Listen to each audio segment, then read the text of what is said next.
Bonjour, vous tous qui nous suivez de partout dans le monde chez congoyasika1.com, en association bien sûr avec bomokoyamboka.com. Je vous salue, merci d'être là scotché à nous suivre aujourd'hui, spécialement pour vous. Tu as un souvenir à Pépé Calé. Souvenir à Pépé Calé parce que ça fait longtemps cet artiste, un monument international, tant national qu'international, nous a laissé. Bafouy Naye Zarar. Misala na ezali, bafu na ezali, misusu pe ba boudaraye na époque naye, mais le lob andimaye. Voilà pourquoi nous allons recevoir à la personne de Bwingi KVK Kwenda Vutuka, Oyo azalaki na Pépé Calé jusqu'à sa mort, Oyo akunda Pépé Calé, Oyo asala makamebele na Pépé Calé, ba suana na Pépé Calé, ba sepela na Pépé Calé, ba bina na Pépé Calé, ba lia na Pépé Calé, Bwingi KVK Kwenda Vutuka. Merci. Chers internautes, Bana Poto, partout dans le monde, na Belgique surtout, toujours précisé na Belgique, na Gand, c'est 31 août, il y a une kermesse, la grande alors, la totale, il y a Mounene, organisée par Jean Mouzenga, n'est-ce pas, chers amis? Oui. C'est organisé par Jean Mouzenga à Gand Saint-Pierre. Donc, tu as invité Bino tout le Europe, tout le monde a démonstration, pour balobi que toujours abasangwe belé na Suède kuneza koinda tout le monde a koinda on penza na katia Gand donc bana Suède bana Hollande bana partout wana suboya Jean Mouzenga bengi bino bozala wana pour te banon ndeng to évoluer quoi. Donc voilà quoi. Voilà, donc à ne pas manquer, donc rendez-vous total. Bilo Jean Mouzenga va franchir dolo ba chikomono kaka et curer va sa père. Qu'est-ce que tu en dis? Je vous attends juste tout simplement qu'on va tous fêter tous ensemble le 31 août à Gand et puis voilà. J'espère revenir beaucoup. Ah bah non, bah vrai shérif Bazala. Donc donc bazo c'est la bino boza la koto parce que Jean Mouzenga lobi makambango eza vraiment fimbo. Tous les idéologies na bino poto ça mama bien mais toujours avec une unité africaine. Tous abiso tout et longo moko poto famille. Tout ça idéologie on a la famille quoi. Donc rien à dire quoi. Check le 31 août hein. Donc check le 31 août Victoria Dada Kambaji Esther Lodi Boebirara le 31 août na Gambiso nyonso à laquelle le direction Gand le 31 août. Voilà. Merci. Sangwebele midi. Donc le 31 août biso nyonso na katia Gand. Grand kermesse ils ont se préparer, ils ont lamba manakatia nzungu ya ma famille. Donc biso nyonso kuta na katia Gandi. Gand le 31 août Oyinda avec organisation ya Jean Mouzenga HD aspect beauté charisme ngayeyo. Pe lisusu na Congo Yvlandre oyo toza na ye na katia masolo. Donc le 31 mokili mobimba Bella London Italie Suisse Angleterre bana Paris bana Bruxelles bana Cologne bana Genève bana Mabele zo melamai to ya to sepela to clôturer vacances ensemble en famille en beauté ba uti ba vacances to ya to sangana to sepela donc pour to tombola culture africaine parce que thème nango eza Africa Unity, l'unité africaine. Somme check bisous sur le 31 août na Gand. Merci. Oui, Bwingi, Mbote Bwingi. Ouais.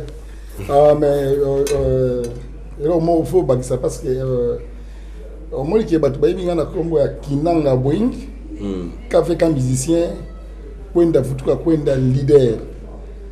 Donc voilà Pépé Kala Kende, yomo Ujolo Bangawa. Donc grâce à comment leader, na ndenge nanga. Donc pour le moment je suis leader. D'abord ça va concerner nanga. Mais leader on peut na moni ozowe la ngona muta kufa.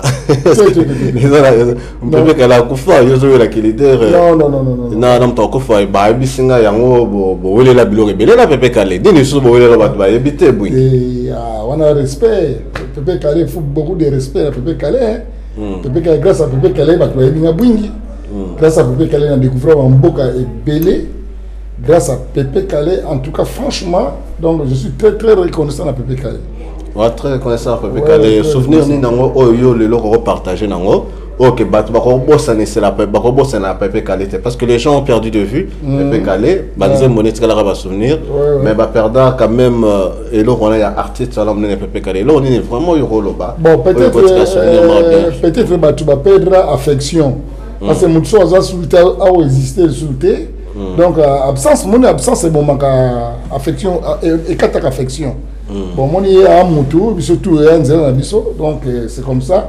Alors, on a souvenir de Pepe Calé toujours. Donc Pepe Calé, na betinaye, tu vas découvrir guitare grâce à Pepe Calé. Na découvrir Mbok Ebele, bien sûr de travailler qui, mais Mimia grâce à c'est pour cela que nous sommes très reconnaissants. Donc, vi na la passant na Empire Bakuba, na Botiba na Empire Bakuba, na Tongi Banda na Empire Bakuba. Donc, l'élo peut na comme leader. Grâce Boti na Empire Bakuba, Obali na Empire Bakuba, Kabali pe na mwasi na Empire Bakuba. Bon, il y a ma mukile. Mais babi que yo Kabali na mwasi na Empire Bakuba, po yo comment qui sont mobali na mwasi Pepe Calé. Ah non, wana eza ba bilobe la batu. Eza moni biso artiste et musicien, makamba le côté les gars tout na vie na biso. Donc tant so comme artiste, bon artiste mais so comme star, comme vedette, comme comme na biso comme ça l'impact, so comme l'impact na makabele yaka. Osomo nango le temps ça comme kwenda vutuka, kaveka kwenda vutuka et bouger ibatu. Yango maman attaqué mwasi Pepe Calé. Non, c'est quoi yango batu ba diaboliser nga ndenge wana po nini basali babisa chemin na nga. Yango parce que bon succès na yo alors. Non, succès na nga. Parce que Bwingi tout le ba lelo yo penza est-ce que rôle ba lelo yo ça wana succès Empire Bakuba penza lelo. Non, nazo numéraire na nga. Na ko ba tu na ko ba lelo. Nazo numéraire na sala guerre fallait pas na ya na orchestre na poto. C'était pas le moment. Côté on a vraiment Bolimbis na ba fan nanga, na osenga Bolimbis na ba fan ya Pepe Calé, Bolimbis na ba fan ya Empire Bakuba. Oyo ba sepela ki na ndenge na sali musala. Donc na yena orchestre na poto qui bon, il y a ko mekanzoto ba pesi bien ti, pesa mabe. Pesa mabe ba tu peux na sali na bango on dirait ba linga peta mukete. Ba irreconnaissance moko oyo na vivre na mokili bio ba leader ya orchestre Bwingi po ni so ma simbité bokitsela ngara ba musicien bino bolingi bino bolia bango ba vivre te bino bo régner bango ba régner te bokitsela bango ba donc yo ngo ba yeba ke so yena banana na poto ba tika la poto non ata ba tika la poto mais fallait ko sa musati nsuka obi ke to beti a deux concerts ba kimi na bango. Donc bon, il y a un grand leader dans le monde, il y a un concert. La salle tout n'a pas de point aux songaïtés. Ok, bon, si vous avez erreur, n'a pas eu outil en mana. Erreur n'a pas bandi wana. Tu vois franchement, parce que tant qu'il y a n'a pas de contrôle na braliment. Parce que tant orchestre a pris fondation et sali succès, n'a bien album sauvetage et fait si bien, n'a signé contrat à braliment. Alors l'orchestre tournait très bien. Betina Bangola, de Betina Brazzaville, de Betina donc de Côte d'Ivoire, rébellion bandit, na masolo nenge bebaki. Alors occasion pour masolo bebaki na bien qui se mte bebaki pour qui se katsa maïté, qui se simbaki sur. Ah tu vois bon, on dit ça pour qui si ça là ka, ndé ba nous ba comment ba star parce que ba nous super. Donc bilo qui se n'aime pour la pour katsa maïté. Ah non, bon autant de Robert na ba Pepe to katsa maïté ba avion. Mais tu Robert succès na ngaka erreur nanga ndenge ko vanda. En tout cas franchement Philippe, yoza grand chroniqueur, oyebi masolo poto mo na poto oyebi en bien que ba leader muso senga bui ko regretter erreur na moko. Orchestre na mataki. Orchestre comme dit bien, yo moko bui masolo na yo on orchestre mi na poto. So na même orchestre na poto te to za naza kana sasa na bi enfin na nzambe te pona ba nini oyela nga lobby. Donc en tout cas orchestre neza na place lelo. Vous comprenez erreur nanga ya wana donc ngamo na zo reconnaître erreur nanga Bwingi. Oui, na reconnaître erreur na yo nena ba elo mo batu ba mingi sur mort à Pepe Calé to lo bango même na télévision na Kinshasa un peu partout balwa que Pepe Calé akufa eza kisi alala na pongi il fallait moi si na ya la musaete à la musaye et akenda ganga libanda ke akufi pendant que ezalaki ngongana okufa te mort à Pepe Kale Obama toujours autour ya kisi version na yo na mukuse Pepe Kale akufaka ndenge nini version na mukuse bon omoni nde tobetaka miziki bon musala nyonso ya mokili moto na moto aza na ndenge na ye asaka mosala na ye ndenge natambola nde nabimaka natambola nasala bamanga bato bayebi te ndenge mpe Pepe azalaki tolia na ye tokomela na ye mais naofana na ye te nga azala na ndako na ngai ye mpe na ndako na ye alors mwasi na ye moto ayebi vie ya Pepe Kale bien femme na ye mpo ye apartageaki vie na ye bavanda esika moko balala esika moko mais je pense à Lobaka. Je pense même pas à Loba expliquer Nabatu. Alors, on n'a rien à expliquer. Parce que une femme n'a rien à Loba qui a le même belé, l'anda mon mission, n'a pas de belé comme moi. Mais n'a pas de pour n'ayambio, son ami moi c'est n'a pas tout n'a. Mais après la bossani, oh il y a le baki. Après la bossani, oh il y a le baki, mais na travail na ye mini na col. Avant que na tobet en pile, na bet en pile beaucoup bateau, il balabala mon aïe, tout temps école mon à Saint-Paul. Non non, moi ça Pepe Kale. Na Pepe Kale. Ah, tu vas to col balabala moko, tout temps il école Saint-Paul ensemble. Mais arrive voisin dans toute une classe montée mais on a compris que Bwingi a qui marque sur Kissi sur mort ya Pepe Kale, surtout qu'on a cité le nom de la femme de Pepe Kale comme bas soupçon sur liaison quelconque qui a eu entre la femme de Pepe Kale et Bwingi. Donc voilà un peu par rapport à cette histoire pour conclure en bongo. Non autour ba mise ba conception makambo. Zomna ya Pepe Kale bakisi ba nini ba mabele donc ça va lokuta mama kisi il pas ali croyant Pepe Kale croyant ensemble la maikaria la croyant la maikari on a évité ce qu'on maikari ça nini so ezali église tu éviter on a évité parce que ngai na ensemble la kunate mais ali croyant mon artiste yo superstar so problème même Michael Jackson ba ba be pour na yi nous sommes prêts nango mais franco de grand ça ko fa ba ba be pour na yi to ba le bel artiste dans la lokuta bon il y a solo rose à rappeler mais mingi lokuta voilà Bwingi pour ne pas trop tarder mingi za lokuta bon le lo Bwingi yo za awa est-ce que royem la somme nzembo moko ya Pepe Kale pour nous souvenir à Pepe Kale au marqué extrait na bien pour nous rafraîchir mon mémoire on dit Pepe Kale belé aux allées marquer bazabolo ngai qualité buya na sambwe pona likambo zabora salinga nakokite na sala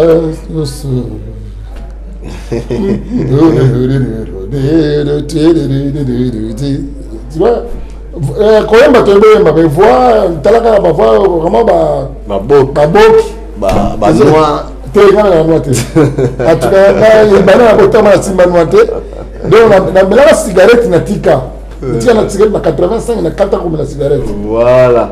Donc, quels sont les projets d'avenir au Karam na poto, pour Zongate, orchestre DG Pazani et tout ça au Karam pe awa. Au comme il aime ce pour Bagenguna, tu éviter. Ah non. Projet d'avenir. Là, quoi na futur na ganaki na yakat. Na ganaki na yaka na bo ngunda te. Donc na artiste, na zo mkanata artiste musicien. Donc ils a to yebming na poto comme ils vont na ordinateur.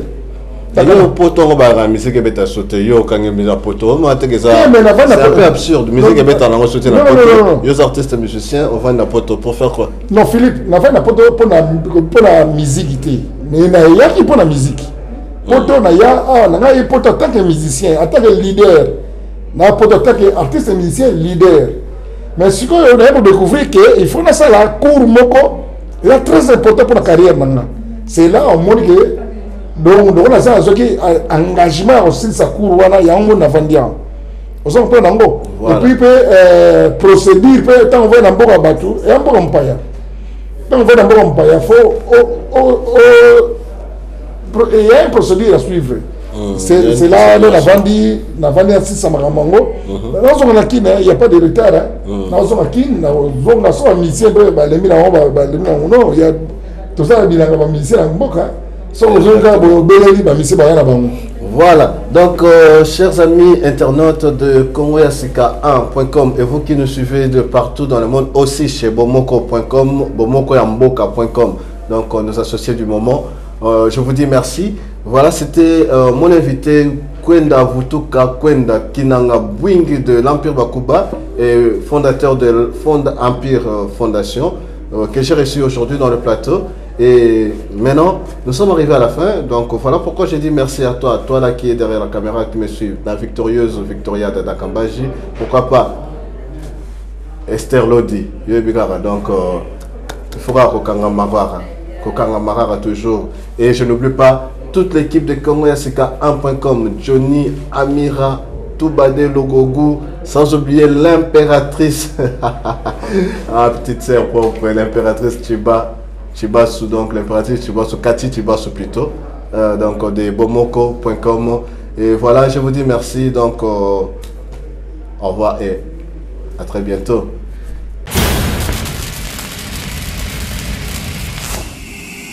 Chers internautes, Banapoto, partout dans le monde, na Belgique surtout, toujours précisé na Belgique, na Gand, c'est 31 août, il y a une kermesse, la grande alors, la totale, il y a Mounene, organisé par Jean Mouzenga, n'est-ce pas, chers amis? Oui.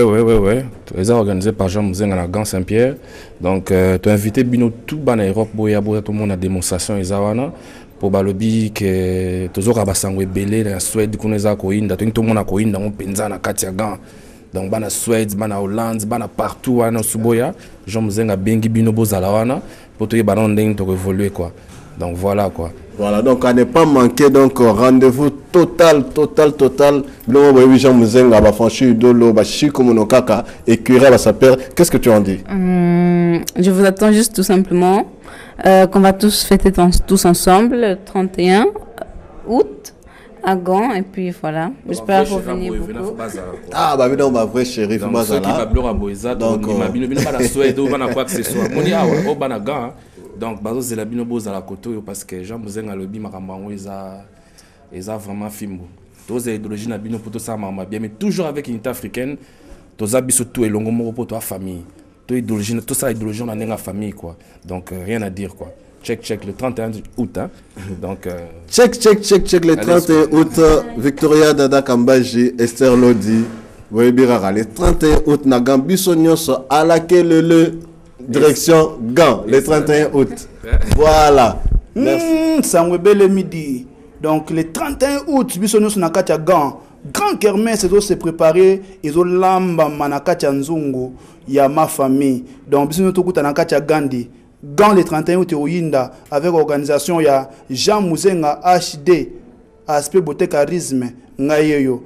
Pe lisusu na Congo Yvlandre oyo tozana ye na katia masolo. Donc le 31 mokili mobimba Bella London Italie Suisse Angleterre bana Paris bana Bruxelles bana Cologne bana Genève bana Mabele zo melamai to ya to sepela to clôturer vacances ensemble en famille en beauté boba uti baba vacances to ya to sangana to sepela donc pour to tombola culture africaine parce que thème nango eza Africa Unity, l'unité africaine. Somme check bisous sur les 31 août na Gand. Merci.